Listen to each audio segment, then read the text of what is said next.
luar biasa. Jadi memang terobosan ya di Indonesia belum ada yang Iya, saya juga baru tahu nih Pak. Jadi semua gurunya perempuan. Iya, rektornya perempuan. Adaptasi kebiasaan baru Muhammadiyah adalah satu dari segelintir organisasi di Indonesia yang kemudian tegak berdiri mengatakan no.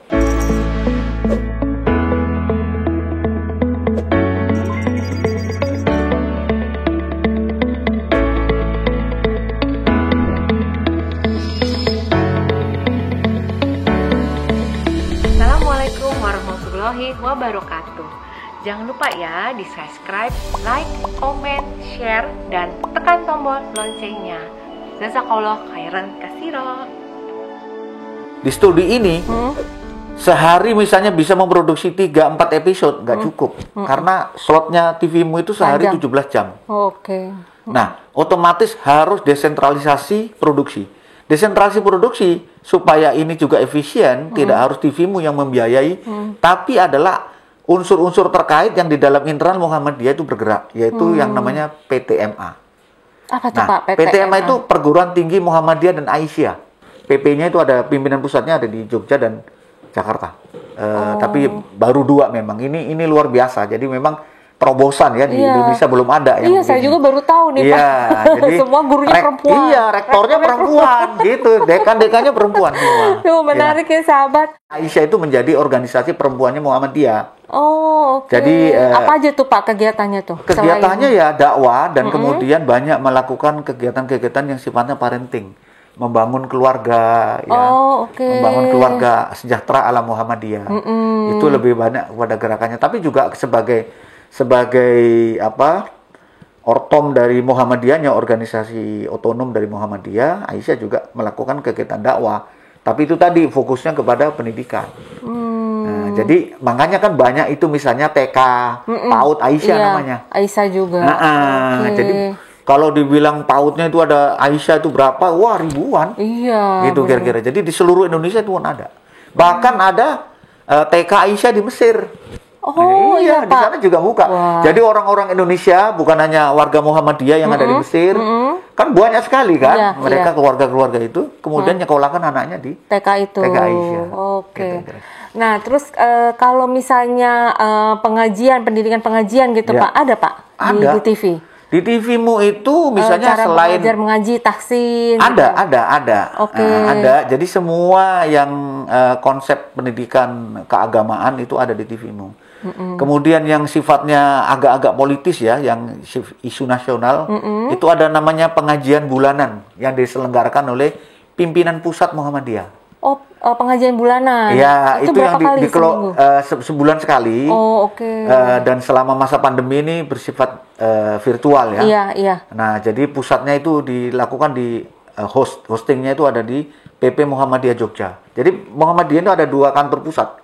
Jogja sama sini Jakarta. Nah, itu diselenggarakan oleh di sana punya namanya Pusat Syiar Dakwah Digital Muhammadiyah. Menjadi tempat pengajian bulanan. Nah, pengajian terakhir bulan ini itu mengangkat isu masalah korupsi. Korupsi di Indonesia dan dikaitkan dengan nilai-nilai Islam, nilai-nilai kemuhammadiyahan, bagaimana cara mengatasi, dan Muhammadiyah mencoba memberi solusi. Jadi di bagian-bagian tertentu dari pengajian itu misalnya ditutup oleh Pak Ketum, Ketua Umum atau Pak Sekretaris Umum, Pak Sekum, itu biasanya memberikan perspektif suatu masalah, bagaimana Muhammadiyah memberi solusi. Gitu kira-kira. Yang saya ingat kemarin itu misalnya Pak Sekretaris Umum mengatakan salah satu akar dari korupsi di Indonesia ini yang susah diberantas adalah karena belum terciptanya budaya malu. Dan lemahnya pendidikan sejak masalah pendidikan dasar. Jadi Pak Sekum menekankan kalau ingin mencari solusi dari permasalahan korupsi ini, bagaimana mulai dari bangku sekolah itu sudah mulai ditanamkan nilai-nilai untuk jujur, tidak bergaya hidup mewah segala macam. Ini yang kemudian yang kejujuran, kemudian gaya hidup segala macam itu yang memicu masalah korupsi. Nah, itu Muhammadiyah memberikan ini. Bagaimana konsep pendidikan yang ditanamkan oleh sejak Pak Kiai Ahmad Dahlan ya mendirikan Muhammadiyah sampai sekarang ini. Dan Muhammadiyah adalah dikenal sebagai organisasi yang peduli dengan masalah kebangsaan, masalah sosial, masalah masyarakat, terutama berbasis nilai-nilai Islam. Gitu kira-kira. Ada olahraga, kami di Muhammadiyah ini punya yang misalnya tapak suci. Di itu ya, di program itu di ada Muhammadiyah ya, secara organisasi tapak suci itu punya. Kemudian beberapa kegiatan mereka tentu kami liput, kami tayangkan. Karena mereka juga banyak membina generasi muda. Kalau bela diri itu kan lebih banyak membangun mental ya. Betul. Mental untuk seseorang itu menjadi kesatria ya. Kesatria tidak bergaya preman gitu ya. Lebih kepada kalau misalnya dia pertahanan diri gitu kira-kira. Lalu kami juga menayangkan si olahraga tapi ya cuplik-cuplikan dari sepak bola sekedar untuk memenuhi rasa ingin tahu warga. Tapi yang menjadi titik fokus kami adalah itu tadi masalah pendidikan dan dakwah. Ada juga pelajaran misalnya mengenai tafsir Al-Quran. Nah, ada ya Pak ya? Ada. Kalau yang warga Muhammadiyah di daerah yang menangkapnya para bola itu kan kalau pagi sampai siang itu ada di sawah, di ladang, di pasar, berdagang mereka ini atau ngajar kalau yang offline. Nah, kami sehingga kami ulang strateginya begitu, bukan karena semata-mata kami kekurangan program, tetapi bagaimana sebuah program itu bisa dinikmati oleh semua kalangan dan di sepanjang waktu. Kira-kira gitu. Bagus ya Pak, ada tafsir Qur'annya ya Pak ya. Ya. Jadi selain dunia mungkin juga akhirat semua ya Pak ya. Tapi kalau kami orientasinya ya kalau dunia ini ya sekedar kita cari mampir ya Pak. Ya, sekedar mampir dan sebagai cari bekal menuju akhirat. Jadi semua isinya itu adalah berkaitan dengan masa depan yang abadi kita semua yaitu akhirat. Sehingga nilai-nilai konten yang ada di TV-mu tentu orientasinya ke sana. Bahwa kemudian kehidupan dunia tidak boleh dilupakan karena itu juga penting. Itu juga bagian dari dakwahnya Muhammadiyah. Bagaimana televisi ini bisa mengajak kepada orang yang amar ma'ruf ya. Berbuat kebajikan ya, menyeru kepada yang ma'ruf. Kemudian nahi mungkar ya, mencegah daripada halal yang mungkar. Itu kira-kira dari sisi nilai apa yang ada di TV-mu. Kemudian juga ada ungkapan misalnya kami ini Muhammadiyah itu teologinya al-ma'un ya. Al-ma'un jadi tolong menolong kepada orang yang tidak mampu. Itu menjadi ini. Makanya sejak awal Muhammadiyah didirikan Pak Ahmad Dahlan, Kiai Ahmad Dahlan itu salah satunya adalah menolong umat yang sengsara ya. Yang karena struktural maupun karena keadaan sosial. Kita tahu sejarah Muhammadiyah didirikan adalah ketika bangsa ini belum ada sebagai sebuah bangsa, sebuah negara ya. Jadi Indonesia ini namanya belum ada, Muhammadiyah sudah memerdekakan sebagian masyarakat Indonesia ya, menolong dari kemiskinan, kebodohan ya, penderitaan. Itu adalah cara-cara memerdekakan umat yang dilakukan oleh Pak Kiai Ahmad Dahlan. Nah, kita generasi muda tinggal meneruskan. Kalau saya bergiat di bidang media, komunikasi, televisi, ya di situ diabdikan untuk ini. Membantu sesama, memberikan pencerahan, ya, mengentaskan orang dari kebodohan melalui pendidikan. Jadi itu yang menjadi fokus dan titik pijak kami dari TV-mu untuk mengelola program.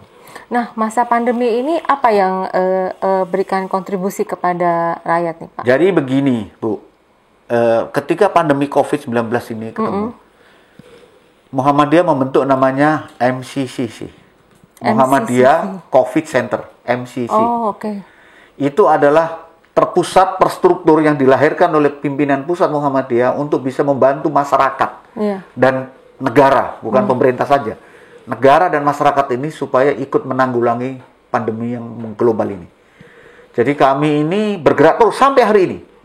Dan kalau ibu tanya apa kontribusinya Muhammadiyah terhadap ini, sudah nggak bisa dihitung. Ya, tidak sekedar material. Bahkan kami pun Muhammadiyah sudah banyak martir ya di rumah sakit Muhammadiyah menjadi korban. Ya, kemarin pada saat milad ke 108 pada tanggal 18 November kemarin, para syuhada yang kami sebut, orang-orang yang bergiat menolong penderita COVID, kemudian dirinya sendiri menjadi korban, ada 25 orang. Ya. Ada 25 orang dikasih penghargaan oleh pimpinan pusat Muhammadiyah, dan itu kami sampaikan kemarin di Milad 108 yang disiarkan langsung oleh TV-mu. Nah, itu adalah salah satu bentuk contoh. Kedua adalah Muhammadiyah melalui MCC inilah yang sampai hari ini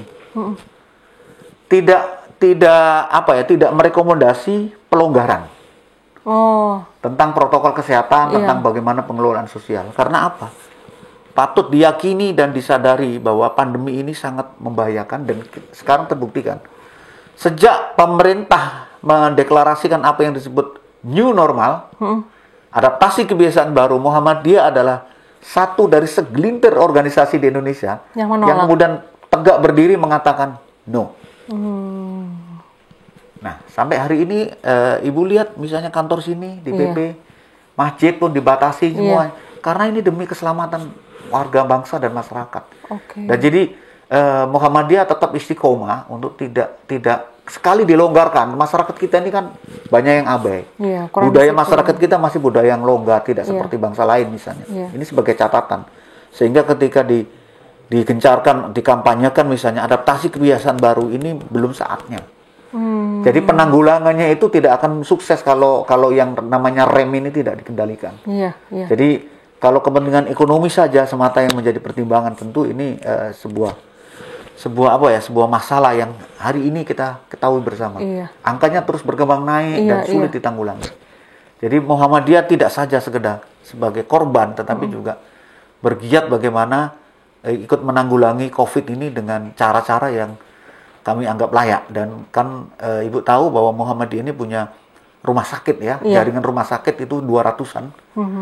Itu belum klinik ya, klinik juga 200-an, lebih banyak ya, lagi. Pak, ya? Saya baru tahu tuh kalau klinik. Nah, jadi istilahnya jejaring sosial kami itu sangat luas.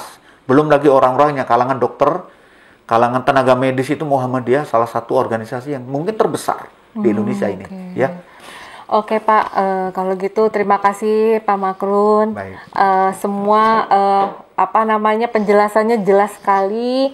Jadi mudah-mudahan sahabatku yang melihat bisa melihat nonton TV-mu ya Pak ya. Oke, semoga TV-mu tambah maju ke depannya dan berkah serta memberi maslahat banyak orang ya Pak ya. Insya Allah. Oke, jazakallahu khairan katsira Pak. Wassalamualaikum warahmatullahi wabarakatuh. Waalaikumsalam warahmatullahi wabarakatuh.